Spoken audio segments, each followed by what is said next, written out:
नमस्कार दोस्तों, आज का वीडियो हमारा रहने वाला है वो फिर से एक बार यूएनओ का कॉन्सेप्ट लेके आया हूँ मैं दोस्तों। पिछली वीडियो में हमने ये जाना था यूएनओ क्या है, यूएनओ कैसे बना और यूएनओ क्यों बना, इसके बारे में हमने थोड़ी सी चर्चा की थी। और इस वीडियो में मैं दोस्तों बताने वाला हूँ आपको यूएनओ के अंगों के बारे में। तो दोस्तों चलिए स्टार्ट करते हैं। सबसे पहले अगर मैं यूएनओ की बात करूँ दोस्तों, तो इसको पिछली वीडियो में बता चुका था कि यूएनओ को ही संयुक्त राष्ट्र संघ के नाम से जानते हैं और अंतर्राष्ट्रीय संघ के नाम से जानते हैं।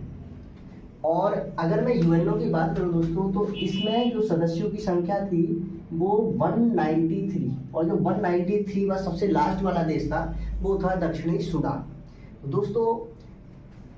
और इसके अंगों की अगर मैं बात करूं दोस्तों, तो इसके टोटल अंगों की संख्या जो है वो 6।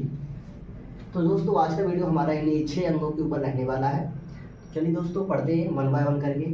सबसे पहला अंग अगर मैं बात करूं दोस्तों, तो महासभा, सुरक्षा परिषद, न्यास परिषद, अंतर्राष्ट्रीय न्यायालय, सचिवालय, और सबसे लास्ट वाला जो है दोस्तों सामाजिक एवं आर्थिक परिषद, सामाजिक एवं आर्थिक परिषद।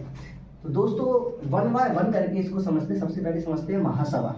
तो दोस्तों महासभा के जो सदस्यों की संख्या की अगर मैं बात करूं, तो दोस्तों जितने सदस्यों की संख्या यूएनओ में होती है उतने ही सदस्य जो है आपके महासभा में भी होते हैं। मतलब 193 सदस्य जो है वो महासभा के सदस्यों की संख्या है।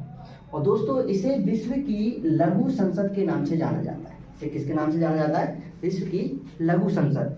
और इसका अधिवेशन की अगर मैं मीटिंग की बात करूं दोस्तों, तो हर वर्ष में एक बार इसकी मीटिंग होती है दोस्तों, सितंबर के महीने में। कौन से महीने में? सितंबर के महीने में।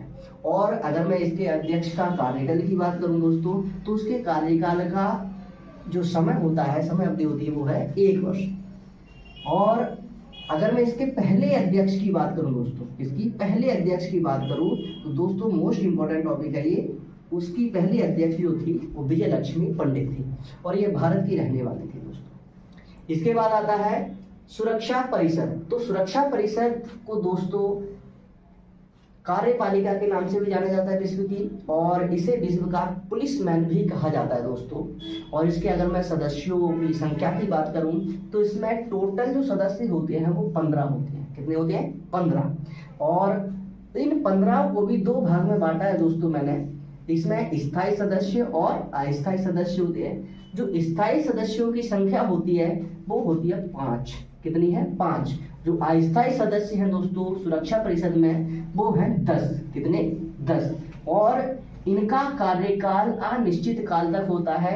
इनका कार्यकाल अनिश्चित काल का मतलब है दोस्तों, जब तक यूएनओ रहेगा तब तक ये 5 स्थायी सदस्य बने रहेंगे।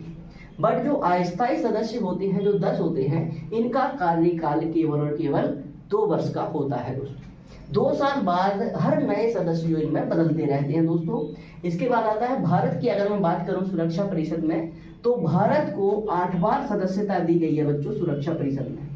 8वीं बार जो दी गई थी बच्चों 2021 में दी गई थी। अब भारत सुरक्षा परिषद का अंग नहीं है, सदस्य नहीं है। इसके बाद अगर मैं बात करूं जो 5 सदस्य देश हैं वो कौन कौन से हैं स्थायी, तो दोस्तों वो है रूस, यूएसए, ब्रिटेन और फ्रांस, चीन। तो इन 5 के पास जो है दोस्तों वो वीटो पावर है।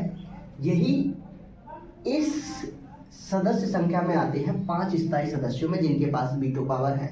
और दोस्तों सबसे ज्यादा वीटो पावर इस्तेमाल करने वाला अगर कोई देश है तो वो है रूस। रूस ने आज तक सबसे ज्यादा वीटो पावर का इस्तेमाल किया है दोस्तों।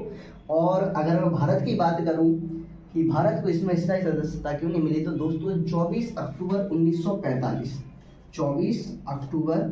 1945 को जब यूएनओ की स्थापना हुई थी दोस्तों, तब भारत भी स्थायी सदस्यता में चुना गया था। बट भारत के पास इसमें जो बजट पारित होता है या जो डोनेशन होता है उतने लायक नहीं था, भारत देने में असमर्थ था। तो भारत ने किसको ऑफर कर दिया था वीटो पावर? चीन को। हिंदू चीनी भाई भाई के नाम से जवाहरलाल नेहरू ने नारा दिया था। उसी के तहत ही हिंदू चीनी भाई भाई का नारा देते हुए पंडित जवाहरलाल नेहरू ने कहा था कि चीन को वीटो पावर दे दिया। और दोस्तों अभी यूएनओ में अगर कोई भी नियम पारित होता है कि भारत को स्थायी सदस्यता देनी चाहिए, तो चीन अब उस पर रोक लगा देता है, उस पर वीटो लगा देता है। मतलब हमारे दोस्ती का चीन ने कितनी अच्छी तरीके से हमें तोहफा दिया दोस्तों, हम समझ सकते हैं।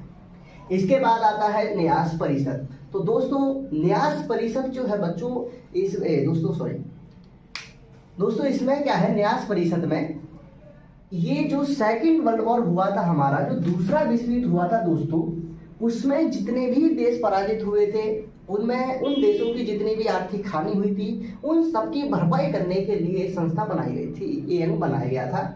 इसका काम है दूसरे विश्व युद्ध में पराजित देशों की संपत्ति को लौटाना पहला, और दूसरा इन्हीं देशों की आर्थिक मदद करना। तो इसके इम्पोर्टेंट काम है दोस्तों, और इसमें 11 देश शामिल हैं। अगर मैं इसके सदस्यों की बात करूं तो इसमें 11 देश सदस्य शामिल हैं अभी वर्तमान। इसके बाद आता है अंतर्राष्ट्रीय न्यायालय। तो दोस्तों अंतर्राष्ट्रीय न्यायालय जिस तरीके से एक देश में कोई भी भ्रष्टाचार हो, कोई भी आपराधिक मामला हो, तो उसकी सुनवाई एक कोर्ट में की जाती है, न्यायालय में की जाती है। उसी तरीके से अगर दो देशों के बीच में आंतरिक विवाद चल रहा है, सीमा को लेकर, युद्ध को लेकर, किसी भी तरीके को, तो वो जाता है हमारा कहाँ पर सॉर्ट आउट करने, अंतर्राष्ट्रीय न्यायालय में। कहाँ पर, अंतर्राष्ट्रीय न्यायालय। तो इसका अगर मैं मुख्यालय की बात करूं तो इसका मुख्यालय हेड ऑफिस जो है दोस्तों वो है हेग में। कहाँ पर, हेग। और हेग कहाँ पर है दोस्तों, नीदरलैंड। याद रखना दोस्तों, नीदरलैंड। कहाँ पर, नीदरलैंड। अगर मैं इसके जजों की बात करूं तो इसमें 15 जज मौजूद होते हैं दोस्तों, और हर एक जज का कार्यकाल जो होता है वो 9 वर्ष का होता है। कितने वर्ष का होता है, 9 वर्ष का। और अंतरराष्ट्रीय विवादों को हल करना इसका मेन काम होता है। सबसे इंपॉर्टेंट महत्वपूर्ण काम जो है इसका, वो अंतरराष्ट्रीय विवादों को हल करना। और हमारे भारत से भी एक बार अंतरराष्ट्रीय न्यायालय में एक जज रह चुके हैं जिनका नाम था मिस्टर दलवीर भंडारी। ये भारत के रहने वाले थे और अंतरराष्ट्रीय न्यायालय में इन्होंने जज के रूप में काम भी किया है। इसके बाद आता है सचिवालय दोस्तों। तो अगर मैं सचिवालय की बात करूं तो इसका काम जो है सूचना केंद्र, अगर हम इसे नाम से जाने तो सूचना केंद्र। अगर इन पांचों के पांचों सदस्यों को किसी भी तरीके की सूचना चाहिए तो वो सचिवालय जा सकता है, यूएनओ के अंग में। और दोस्तों इसका जो हेड होता है वही महासचिव होता है, और वर्तमान में जो महासचिव है वो एंटोनिया गुटेरेस है। कौन सा, एंटोनिया गुटेरेस। और दोस्तों ये कहाँ के रहने वाले हैं, तो ये रहने वाले हैं पुर्तगाल के। ध्यान देना दोस्तों, ठीक है।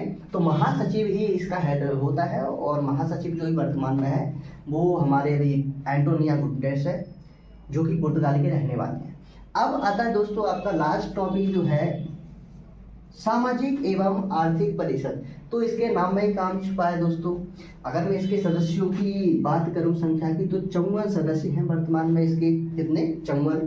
और वर्ष में इसका 2 बार अधिवेशन होता है, 2 बार मीटिंग होती है दोस्तों सामाजिक एवं आर्थिक परिषद में। तो अब आती है बात, अगर मैं ओवरऑल इसकी बात करूं, इसकी हेड ऑफिस की सबकी, तो दोस्तों केवल अंतरराष्ट्रीय न्यायालय को छोड़ दिया जाए, इसका ही एक अलग हेड ऑफिस है दोस्तों, बाकी सबका सेम है। बाकी सबका कहाँ पर है दोस्तों, न्यूयॉर्क। कहाँ पर है, न्यूयॉर्क। बाकी सबका न्यूयॉर्क हेड ऑफिस है, बस अंतरराष्ट्रीय न्यायालय का ही कहाँ पर है, हेग में। दोस्तों आशा करता हूँ इतनी वीडियो आपको, जो भी मैंने बताया, इतनी इन्फॉर्मेशन आपके काम की रही होगी और आपको समझ भी आया होगा। तो दोस्तों इसके बाद अगली वीडियो बनाऊंगा यूएनओ के ऊपर, जिसका रहेगा यूएनओ की महत्वपूर्ण एजेंसियाँ। ठीक है, तो उसके ऊपर रहेगा अगला टॉपिक। तब तक के लिए जय हिंद दोस्तों।